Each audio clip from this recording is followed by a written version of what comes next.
Thank you, Deputy Speaker. Before I ask the oral question, I would like to take this time to wish your team, Nandronga, all the best this weekend in the affair, brother.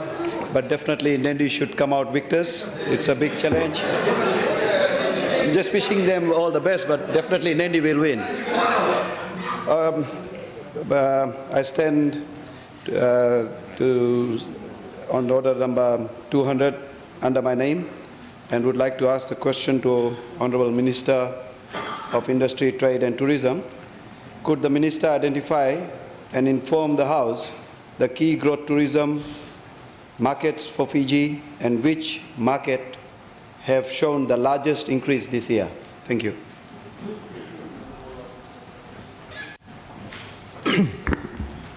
Thank you, Honourable Deputy Speaker. I thank the Honourable Sanjay Patel for this question. Honourable Deputy Speaker, the key growth areas in terms of tourism markets for Fiji are actually China, India, the USA, obviously Australia and the rest of Asia, New Zealand, Hong Kong and the Pacific Islands.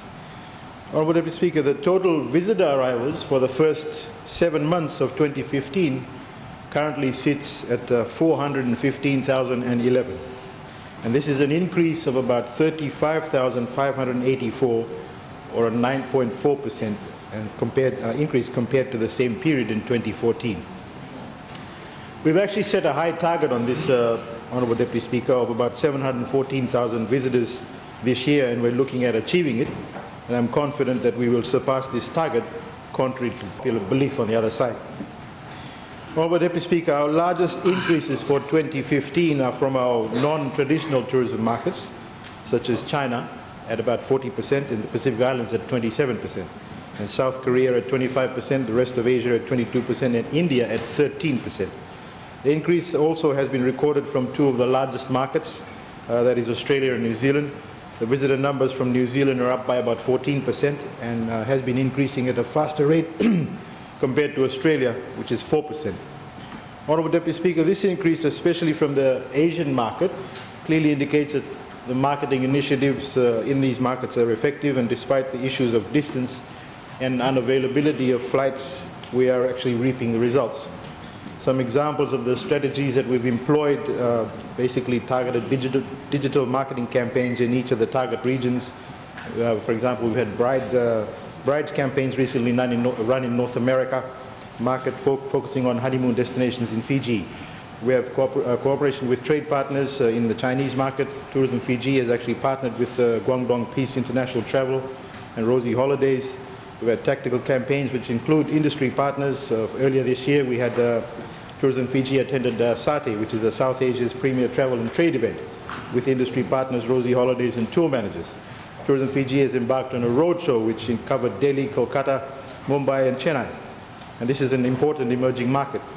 We've had global branding campaigns, Honourable Deputy Speaker, and advertising placements in key publications, but targeted public relations, and obviously social media. Honourable Deputy Speaker, it should also be noted that these increases are recorded during low seasons for our tourist industry, and Fiji is increasingly becoming the destination for travellers around the world. Honourable Deputy Speaker, in response to comment also made yesterday that recent problems have maintained Fiji's democracy will have an adverse impact on visitors, that's totally wrong.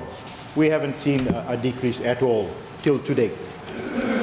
Honourable Deputy Speaker, I wish to inform the members of this August House that despite what was pointed out yesterday about regional media wrongly reporting the arrests that the industry has confirmed, that there is no extraordinary change to the bookings that were made. And in fact, the industry is enjoying a peak period at the moment. Honourable Deputy Speaker, as stated earlier, we are well on track to achieving our targets, and we are able to maintain this upward trajectory because we have a strong industry that is geared to adapt to the changes in the environment. And furthermore, the Ministry and Tourism Fiji are creating a good relationship with industry and will continue to put in place adequate policies that will ensure long-term sustainability. And export, the Fijian Tourism Development Plan obviously should be out shortly. It will set out the plan for the next 5 years to increase it to a $2 billion industry by about 2020. I thank you, Honourable Deputy Speaker. Thank you. Supplementary question, Mr. Patel. Could the Minister explain which markets have shown the largest increase this year in percentage form? Thank you, Honourable Deputy Speaker. To be specific, Honourable Deputy Speaker, China stands at 40%. The Pacific Islands stand at 27%. South Korea stands at 25%, the rest of Asia at 22%, New Zealand at 14%, India at 13%, and Australia at 4%. And it should be also noted, Honourable Deputy Speaker, that Australia and New Zealand combined still make up 64% of our total visitor arrivals. Thank you. Supplementary question. Supplementary question, Honourable Ngabok. Thank you, Deputy Speaker. 714,000 arrivals forecasted for 2015. If you had kept to the plans that we had, it should have been 925,000. So let's not get excited about 714,000. It should have been 924,000 today. Deputy Speaker, all these increases from these markets are from a very low base. So let's not get excited about them. China is very low and India is very low. New Zealand is okay. But my question is, Deputy Speaker, are you looking at increasing the budgets to the traditional markets? Because I think we believe with the turmoil in the finances in the business community globally, you may need to stay close to your traditional markets when you budget for next year, Deputy Speaker. And let's forget about this $12 million for golf, which is a waste of money. Thank you, Deputy Speaker. Thank you. Thank you, Honourable Deputy Speaker.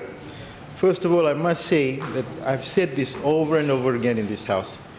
The Honourable Member keeps going on about numbers at 900,000, etc. It's not about the numbers, Honourable Deputy Speaker. It's not just about the numbers. Currently, we stand at about $1.4 billion, so it's about the yield. It's about the money that is spent in Fiji. And as for the current programs with Australia and New Zealand, I just spelled it out. It's a continuing program. It's a continuing program. We have been benefiting. Australia is actually in a downturn itself, Honourable Deputy Speaker. So I think maybe the Honourable Member needs to focus as to how much money is being spent in Fiji by 714,000 people at the moment, and it is at a record high. Thank you. Supplementary question now. Thank you, Mr. Deputy Speaker. I asked the Honourable Minister, it's brought to my attention by someone in the tourism industry, that the Board of Fiji Airways does not have someone with a strong tourism background or qualification. Can the Minister please tell us if that is the case, and if the Minister would look into whether or not that could be helped? Honourable Minister. Honourable Deputy Speaker, a little research would tell you that the Board of Fiji Airways does not fall under the Ministry of Tourism, Industry and Trade. It falls under the gentleman sitting in front of me. It's a Fiji Airways question about Fiji Airways. I cannot answer Fiji Airways. That has to be directed to the Minister for Civil Aviation. Thank you. Supplementary question. When can Tourism Fiji have a CEO? The last one left in the middle of the night, telling nobody that he was leaving the country. When are we going to get a new CEO? He cannot be asking second supplementary question.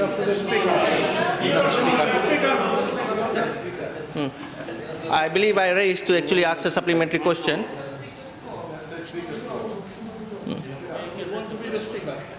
Can we have your ruling on that, sir? Thank you, Honourable Member. The ruling has been made. Thank you.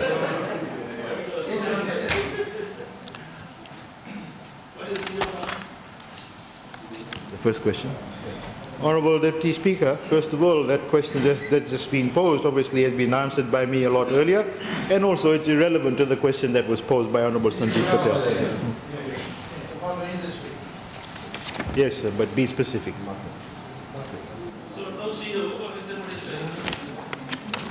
Huh? I'm not saying anything. If you wish to ask me that question, Honourable Kaboka, you can ask me later.